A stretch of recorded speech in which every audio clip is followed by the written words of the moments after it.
my dear students. In my last video lecture about the introduction to Kanthapura, I had covered the Gandhian influence on the Indian freedom struggle, which is reflected by Rajarao in his work, because the work was written about around the same time when Gandhi was the leader of the Indian National Congress, and how Gandhi had a very Gandhi was really impressed by the simplicity of the Indian rural setup, and he believed that the real India, the untouched and the pure heritage and culture of the Indian people survived in the Indian villages. So today we are going to do how Kanthapura is a typical Indian village and how Rajarao uses this setup to give us two very important themes in the novel. One is the national theme and one is the local.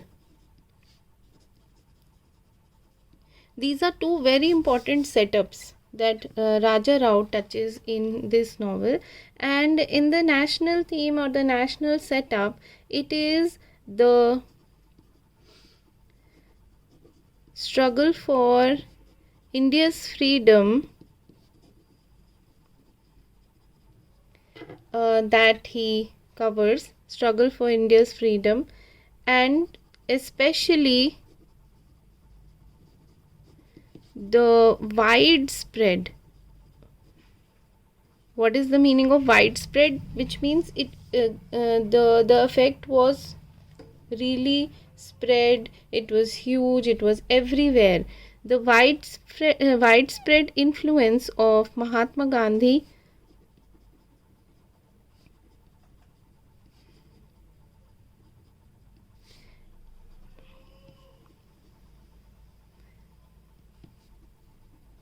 in this context. So wherever we were talking of India's freedom struggle, we also talked about Mahatma Gandhi and how important he was in this freedom struggle.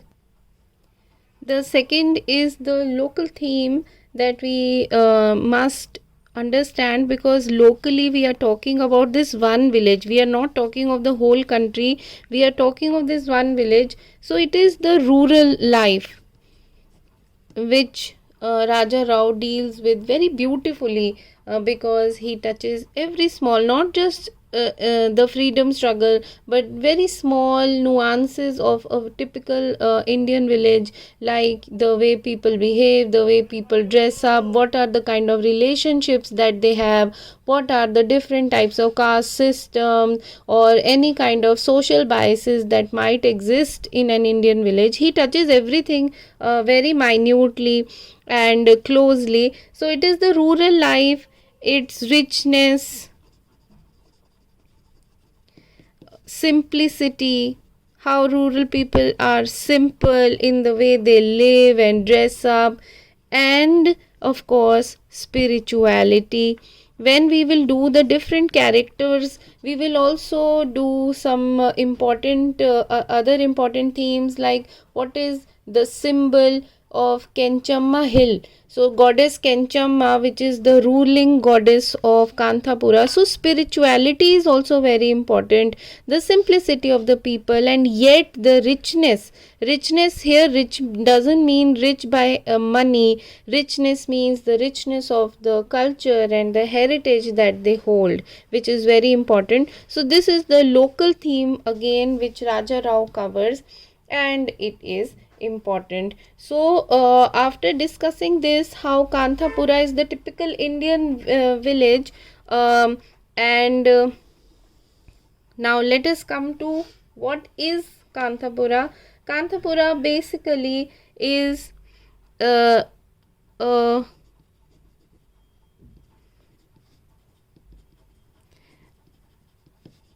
it is a typical village in South India, somewhere in Karnataka. If we understand the novel, we also understand that Rajarao himself was born in Karnataka, so he puts, the setting of this village is also somewhere in Karnataka, or it could be any South Indian village. The way people dress and the way the social system of the village functions. uh, Now, it is a typical village in south of India, and how the freedom struggle changes the way life had moved in the village. How life changes when the footsteps of Mahatma Gandhi enter the village in the form of Murti, and it has the ancient barriers of caste and social status and class still exists. So, even though in a modern Indian setup there might be some changes, but here in this village, like a typical Indian village, the ancient barriers still existed. So, this is also one important feature of Kanthapura. Then, as far as geographical status is concerned, I have already told you that it is in South India. It has about 120 houses with around 700 people living in it. From the novel, we come to know some details about the population of this place. And now I am going to write something again which is very important. 5 main castes are part of this village. Of course, the first is the Brahmins. They are the priestly caste of high status, high social status, it means. Then there are 2 types of tradesmen. After the Brahmins, there are the 2 types of tradesmen. One are the potters and the other are the weavers. So, second and third, Brahmins, potters, weavers, second and third. Now, on number 4, we have the Sudras. They are the labor class or the laborers. And on number 5, we have the Paryas, and they are the untouchables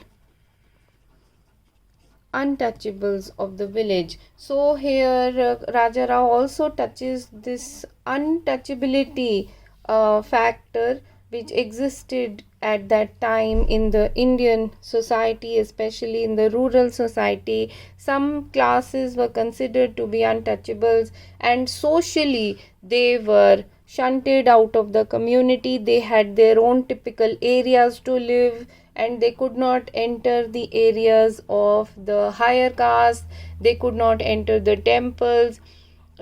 People who have done done some kind of history in their school, they would know how the untouchability factor worked in the Indian social system. So this which I have written over here is very important, and you can use it in your answers also. This is something that I want to add now. Of course, we will discuss all of this in detail later also, but because we have said that in Kanthapura there is a change. The novel deals with what change comes to the villagers of Kanthapura. They were leading a very typical life. No, something which goes on in every village was going on here also. But the change comes when the main character, whose name is Murthy. He is called Murthy. His full name is Murthappa. So he is Murthy, the main character. We can also call him the protagonist. The protagonist, now this is also a good term that you must know whenever you are doing a novel, a story. There are no heroes or villains. They are central characters. What is a protagonist? A protagonist is a central character, which means that the story mostly revolves around him. This does not mean he is a good character or a bad character. He is just a human. And human beings are good and bad. They are a mixture of things. They are not just heroes or just villains. They are humans. So here, in the similar way, Murthy is also the protagonist, the central character of the novel. And when he comes to the village, he is, of course, he belongs to the village, but he comes back from the city. So he had gone to the city like many young men, but when he returned, he comes back from the city. He brings new thoughts and new ideas from his experience in the city, and with these he wishes to influence the people of his village. Now here influence means change. When Murthy comes back to the village, he has some experience from the city. He has his exposure in the city. He has come to know so much about Mahatma Gandhi. He has learnt so much about the Mahatma's struggle for freedom that when he comes back to his village, he realizes how his own village is so backward, how his own village is not participating in the freedom struggle, how the people of his village are so much different from what the Mahatma wishes them to be. तो वो इतना कुछ जब अपने गांव में देखता है, तो he wants to influence, he wants to bring about a change from his experience, जो experience उसे कहाँ हुआ है, in the city. And here the change that he wishes to bring about is now again important. The first change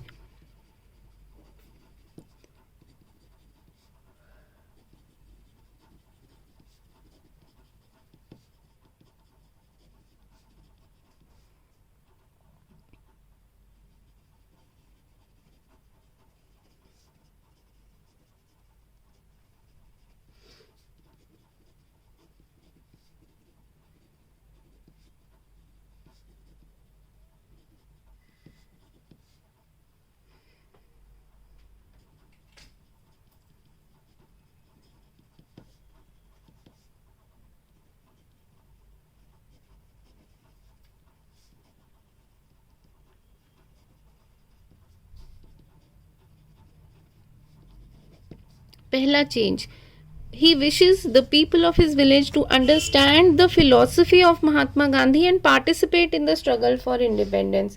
तो पहली चीज़ वो चाहता है कि उसके गांव के लोग समझें महात्मा गांधी क्या चाहते हैं और आज़ादी की लड़ाई में पार्टिसिपेट करें. The second, he wishes to cut across the boundaries of caste and untouchability, because Mahatma Gandhi believed in a casteless society. Mahatma Gandhi इसके बहुत अगेंस्ट थे। जो हिंदुइज्म में कास्ट सिस्टम था, अनटचेबिलिटी थी स्पेशली। अगर आपको याद हो, आपने कहीं पढ़ा हो, Mahatma Gandhi had also given the term Harijan. Untouchables को उन्होंने ये टर्म दिया हरिजन, कि वो भी भगवान के लोग हैं। So there is no difference between the higher और the lower classes, people are one, God has made us one. So this philosophy also he wanted to propagate in his village. And this and something that I have not written here, जो struggle for freedom that he wanted to bring to his village was a struggle of non-violence. ये सबसे बड़ी philosophy Mahatma Gandhi की थी, जो मूर्ति अपने साथ लेकर आया, that we have to fight the British, but it has to be a non-violent struggle. But this, even though Murthy was able to influence people, लोग उसके पीछे चले, लोग उसकी बात माने, and they started resisting with non-violence. This non-violence was met with violence by the police and the landlords. तो लोग नॉन वायलेंट थे, लेकिन पुलिस और लैंडलॉर्ड्स उनके साथ वायलेंस कर रहे थे, so that they would stop following Murthy, they would stop following the way of the Mahatma, and they would again become their slaves. Okay, so this is the important introduction that I wanted to give, and in my next lecture we are going to discuss all the characters of the novel, which is again very important. But this is the end for now. Thank you very much.